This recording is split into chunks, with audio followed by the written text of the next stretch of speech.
There's little doubt about which of the mental health diagnoses most people might fear. There's one of them that is more debilitating and potentially dangerous than most of the others, and most of us know its name: schizophrenia.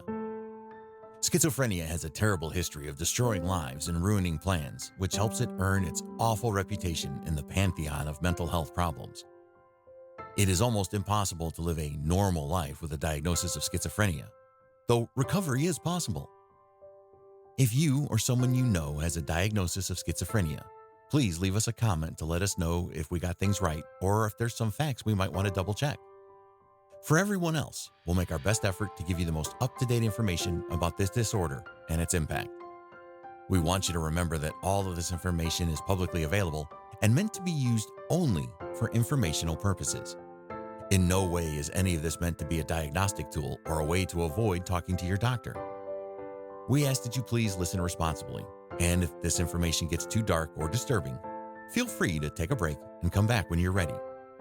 So, without further ado, let's talk about schizophrenia. Around 1.5 million U.S. adults have a diagnosis of schizophrenia. That's less than 0.5% of the entire population of the United States. Still, this is a very serious topic of research for the world's psychiatric professionals because it is a very debilitating and dangerous disorder. In men, schizophrenia symptoms typically start in the early to mid-20s. In women, symptoms typically begin in the late 20s. It's uncommon for children to be diagnosed with schizophrenia and rare for those older than age 45. Some of the symptoms include persistent delusions, persistent hallucinations, disorganized thinking, which is often observed as jumbled or irrelevant speech, highly disorganized behavior, negative symptoms such as very limited speech, restricted experience and expression of emotions, inability to experience interest or pleasure and social withdrawal, extreme agitation or slowing of movements, maintenance of unusual postures. People with schizophrenia often also experience persistent difficulties with their cognitive or thinking skills, such as memory, attention, and problem solving. This is a fact. At least 1/3 of people with schizophrenia experience complete remission of symptoms. This often happens with medication and psychiatric care.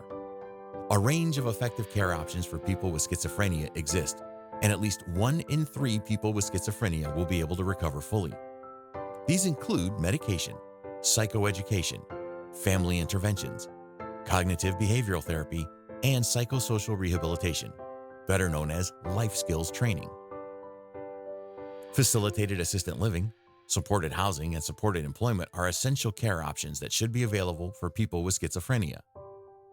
A recovery-oriented approach, giving people agency in treatment decisions, is essential for people with schizophrenia and for their families and/or caregivers as well. People with schizophrenia often experience human rights violations both inside mental health institutions and in community settings. Stigma against people with this condition is intense and widespread, causing social exclusion and impacting their relationships with others, including family and friends. This contributes to discrimination, which in turn can limit access to general health care, education, housing, and employment. Research has not identified one single cause of schizophrenia. It is thought that an interaction between genes and a range of environmental factors may cause schizophrenia. Psychosocial factors may also affect the onset and course of schizophrenia. Heavy use of cannabis is associated with an elevated risk of the disorder. People with schizophrenia often lack awareness that their difficulties stem from a mental disorder that requires medical attention, so it often falls to family or friends to get them help. People with schizophrenia require lifelong treatment. Early treatment may help get symptoms under control before serious complications develop and may help improve the long-term outlook. Tyrone Cannon, a researcher who has worked on schizophrenia diagnoses, says that for many years, the central hypothesis of schizophrenia was that it was caused by an imbalance of dopamine in the brain. This was thought because the treatment drugs most effective for schizophrenia were dopamine blockers. Also, illicit drugs that stimulate dopamine release, including cocaine and amphetamines, produce short-lived psychotic states. However, no such empirical evidence has been produced.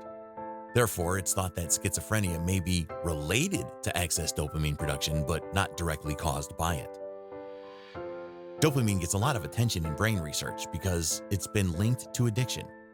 It also plays a role in other psychiatric and movement disorders like Parkinson's disease. In schizophrenia, dopamine is tied to hallucinations and delusions. That's because brain areas that run on dopamine may become overactive. You're more likely to get schizophrenia if someone in your family has it. If it's a parent, brother, or sister, your chances go up by 10%. If both your parents have it, you have a 40% chance of getting it. Your chances are highest, 50%, if you have an identical twin with the disorder. However, some people with schizophrenia have no history of it in their family. Scientists think that in these cases, a gene may have changed and made the condition more likely. Many genes play a role in your odds of getting schizophrenia.